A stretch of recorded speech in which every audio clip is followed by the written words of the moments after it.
오늘 함께 볼 하나님의 말씀은 디모데후서 3장입니다. 디모데후서 3장 9절 말씀을 함께 보도록 하겠습니다.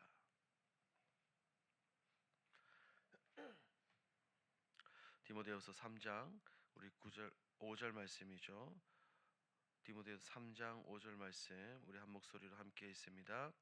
경건의 모양은 있으나 경건의 능력은 부인하니 이 같은 자들에게서 내가 돌아서라. 아멘. 오늘 본문은 사도 바울이 순교를 앞두고 로마 감옥에서 디모데에게 보낸 마지막 편지의 일부입니다. 바울은 말세에 사람들이 다른 것이 아니라 자기를 사랑하고 돈과 쾌락을 더 쫓는다는 것을 분명하게 말하고 있죠.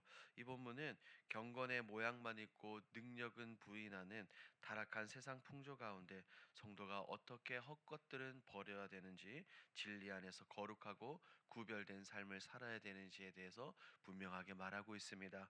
오늘 본문을 함께 살펴보도록 하겠습니다. 내용 관찰 1번입니다. 바울은 말세에 어떤 때라고 말합니까? 1절 말씀을 보니 바울은 말세를 고통하는 때가 이를 것이다 라고 말하고 있죠.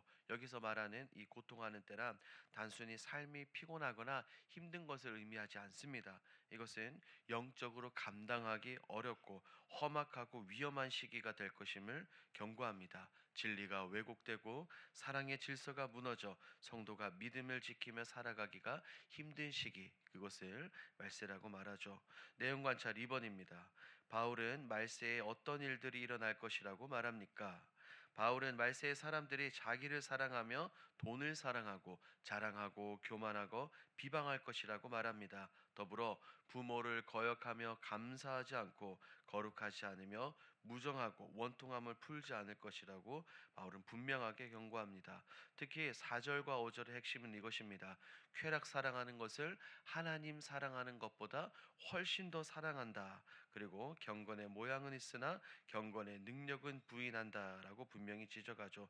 이것은 말세의 타락이, 말세의 모양이 단순히 도덕적인 부패를 넘어 하나님을 향한 사랑, 그 사랑과 열정이 식어버리고 종교적인 껍데기만 남는 것을 이야기합니다.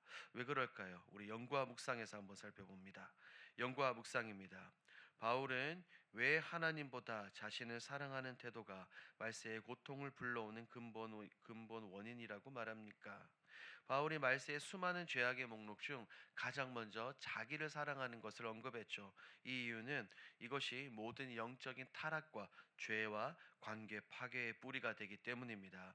하나님께서 이 땅에 사람을 만드셨을 때 창조 질서를 보면 인간은 하나님을 가장 사랑하고 그리고 그 사랑으로 이웃을 사랑할 때 가장 행복하고 완전한 존재로 지어졌습니다. 하지만 그 사랑의 순서가 뒤집혀 첫 번째가 하나님이 계셔야 할 그 왕의 자리에 자기 자신, 나 자신이 앉게 되면 그때부터 이 창조 질서가 무너지게 되는 것입니다. 자기를 지나치게 사랑하는 사람은 자신의 이 모든 것을 욕망을 채우기 위해 돈을 사랑하게 되고 이어서 자신을 과시하게 되고 교만으로 빠지게 됩니다. 내 감정과 이익이 최우선이기 때문에 나에게 불편을 주는 모든 것들을, 특히 부모를 거역하고 감사할 줄 모르며 다른 사람의 아픔과 슬픔에 공감하지 못하는 무정함을 보이게 되는 것입니다. 결국에 바울이 본문에서 말하고 있는 것처럼 이 고통하는 때가 이른다는 것은 외부적인 환경 때문이 아니라 사실은 인간 내면의 자리, 하나님이 계셔야 할 그 자리에서 자기 자신으로 바뀌었기 때문입니다.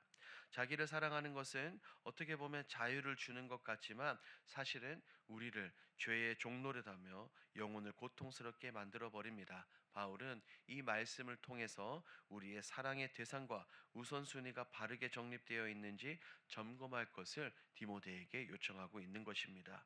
느낀 점을 봅니다. 하나님보다 자신과 돈, 쾌락을 사랑하는 말세의 모습을 보며 무엇을 느낍니까? 말세의 사람들이 하나님보다 자기 자신 그리고 또 다른 것들을 사랑한다는 이 바울의 경고를 묵상하며 이것은 마치 거울처럼 우리의 내면을 저의 내면을 비추고 있다는 것을 깨닫게 됩니다.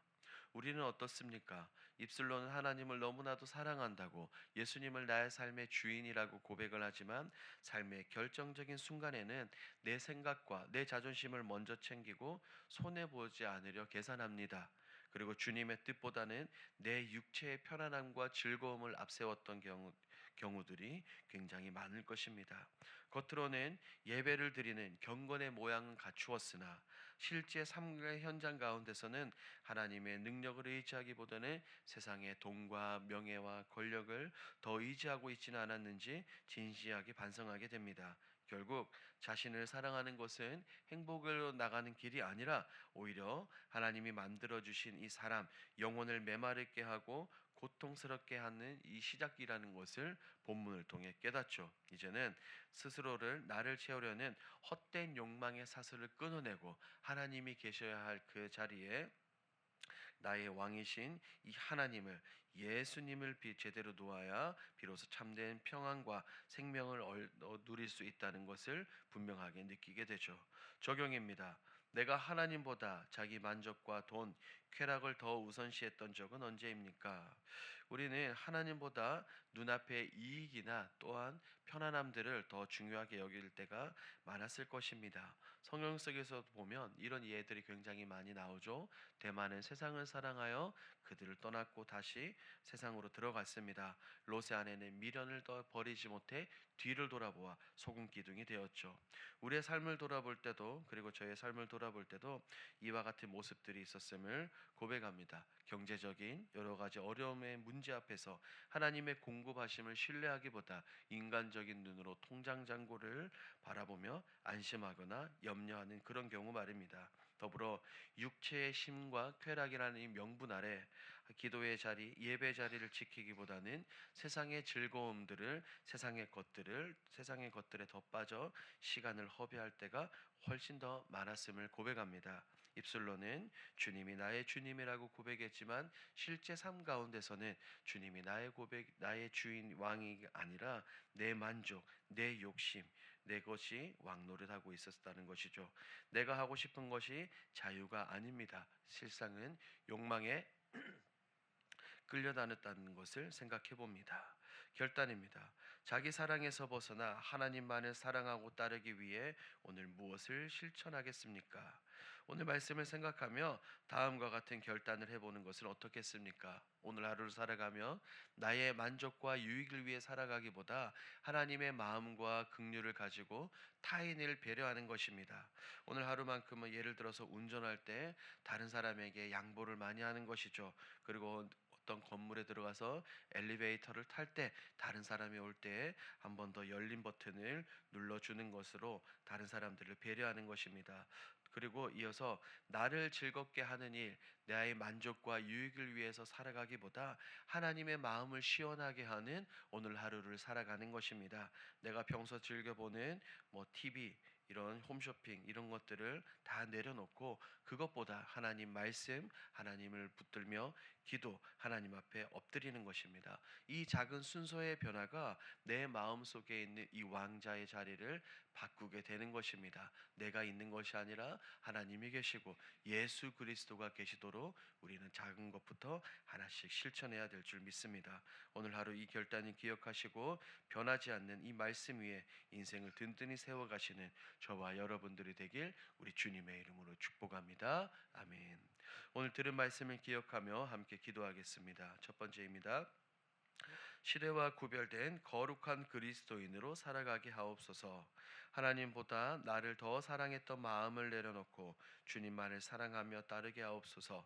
우리 1월 공동 기도 제목입니다. 진행 중인 리모델링 공사가 안전하고 은혜롭게 마무리되게 하옵소서. 공간의 변화가 곧 사명의 재정비가 되어 교회가 지역 사회를 섬기고 미래 세대를 준비하게 하옵소서. 이와 같은 공동 기도 제목으로 기도하시고 여러분들이 가지고 오신 개인 기도 제목으로 자유롭게 기도하시다가 돌아가겠습니다. 우리 주여 힘차게 부르짖고 기도합니다.